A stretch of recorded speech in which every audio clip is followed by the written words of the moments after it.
Humpty Dumpty sat on the wall.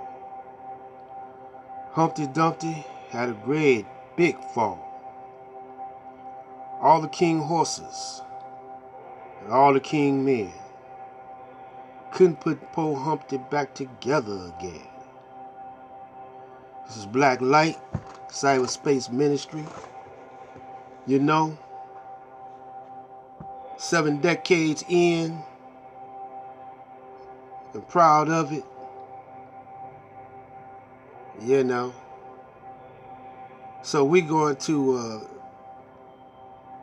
continue on with my code of conduct, message to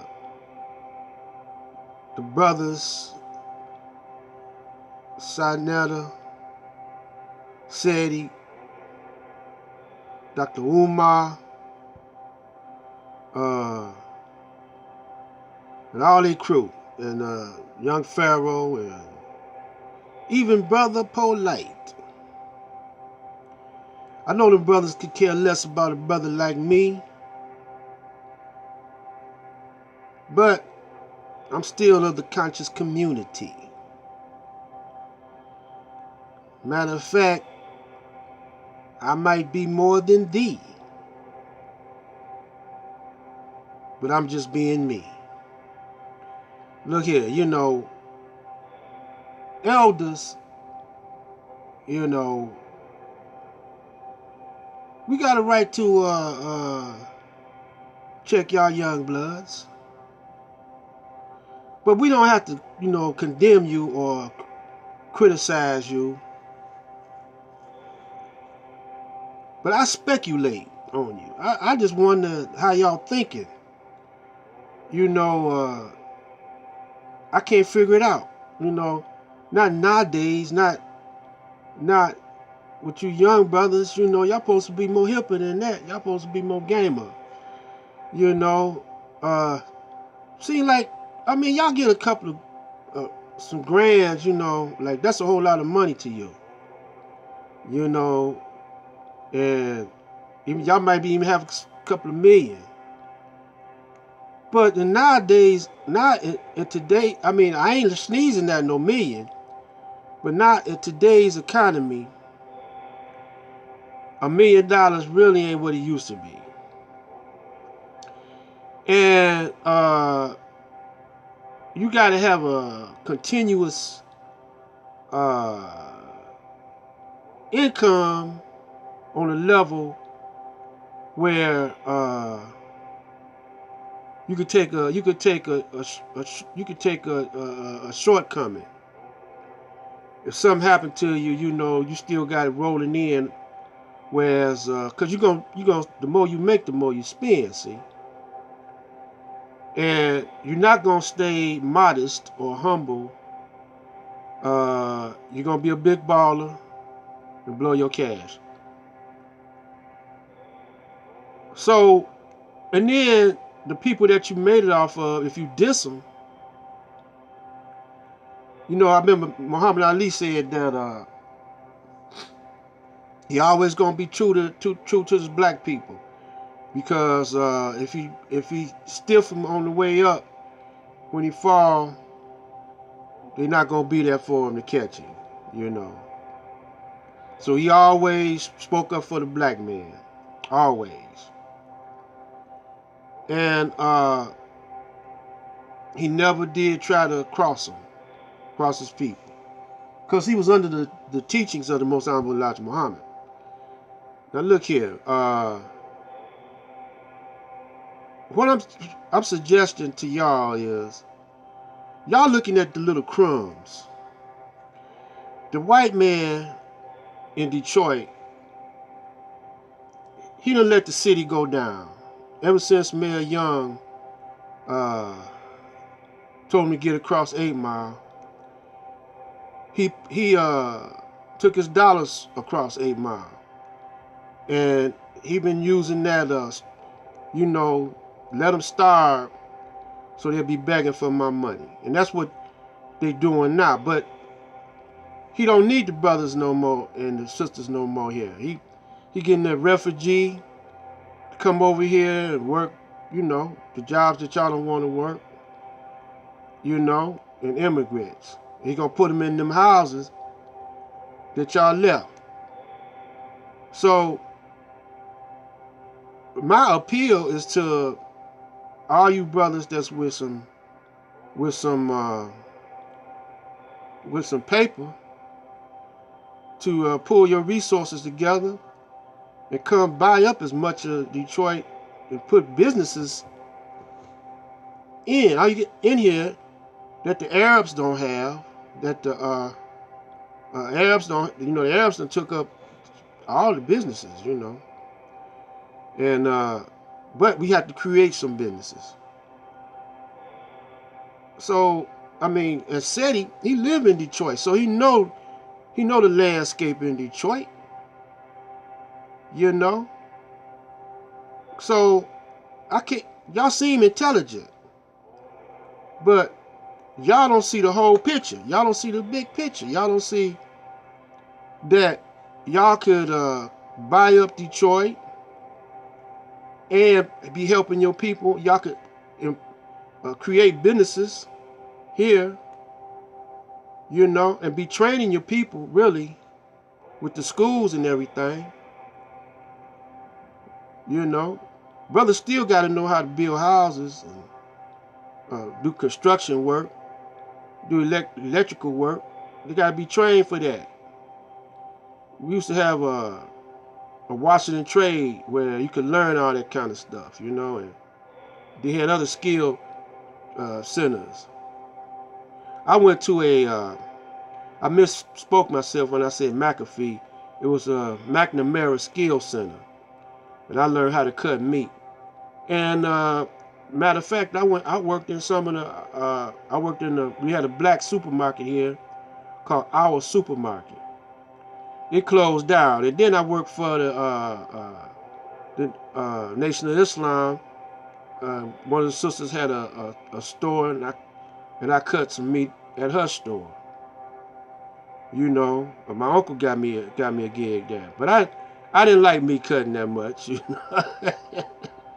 and they don't cut meat like that no more. They do portion cutting meat, and the supermarket now, they don't ship whole cows to the supermarket. They just ship parts, and they just cut, you know, parts off and everything.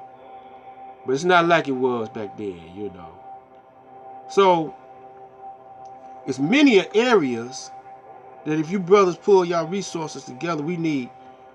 Minister Farrakhan got farm. We need supermarkets, man. You know, and we need trucks to haul back and forth produce and stuff. You know, we could, you know, we know what time it is, but I don't know, man. I guess that's too hard to work for y'all brothers. Man, I done did construction work. I done cut meat. I done did all types of stuff. Landscaping, you know. I done did electrical work, you know. I used to put in floodlights, you know, and stuff like that, man. I done did I done had a whole lot of jobs, man. I done worked for black people. I done worked for Caucasians, you know. You're not going to not have a Caucasian in your mix. You're going to have them because they own everything. And you're going to have to go to them to get your equipment, supplies, your tools. Because we don't do nothing like that. So that's what we got to do. If we want to be self-sufficient as a black nation, we got to start making our own tools, our own supplies, our own everything, man. I worked in the grocery store. My uncle had a grocery store, and he used to take me around to the wholesale houses. I sold fish door to door. You know, I go to Sandusky and Sandusky, Ohio, to the fishery, come back and hustle some fish. Used to go over Canada. I don't mess with Canada no more, because then it tighten up the borders, and we used to go and bring back fish from go right on the docks where the boats come in with their nets. Before they go to the fishery, we'll buy them right off the docks, off the boat. Dirt cheap, man. Come back and sell them. Go door to door. Put them in some bags. Weigh them up.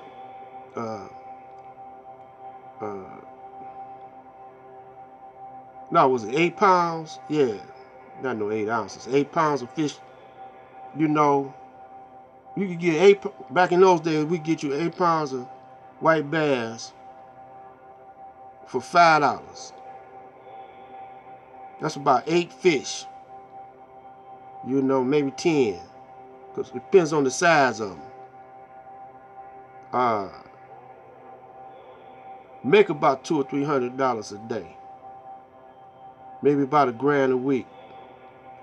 Up until it get cold, then you have your customers, and it kind of drop a little bit. You know, like that. Man, it's all kind of ways to make money, man. You know, other than go to work for the whitey. You know, ain't nothing wrong with working there. I mean, that's what you got to do. But black people don't know how to pull their resources together. And y'all brothers need to, Seti, Sinetta, you know, y'all need to shake hands, make up, and work as a team, man. And that'll show, if y'all leaders come together and y'all could work together, then the young bloods coming up under you, you know, they have faith in y'all leadership, man. But these young bloods looking at y'all. You know, now you want to teach the black people to be in unity together, or you want to teach them to be divided. You know, you got to be an example. See, that's my protocol, man. And either, to me, it seems like either y'all ego tripping, or y'all greedy, or y'all are agents.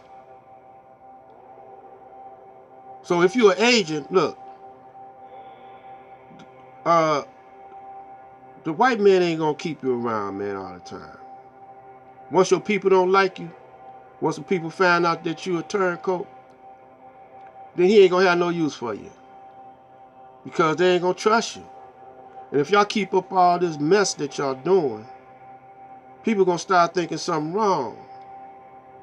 Even the ones that ain't got no sense, they gonna start, hey, what's up with this? You know? Unless they just groupies or something like that, you know, and lonely. Lonely, don't have nothing to do. But if you trying to really build up your people, you know, you wouldn't make no stupid moves like that. Generals don't make moves like that. They don't front themselves off. They don't sell wolf tickets. You know. So this is Black Light out.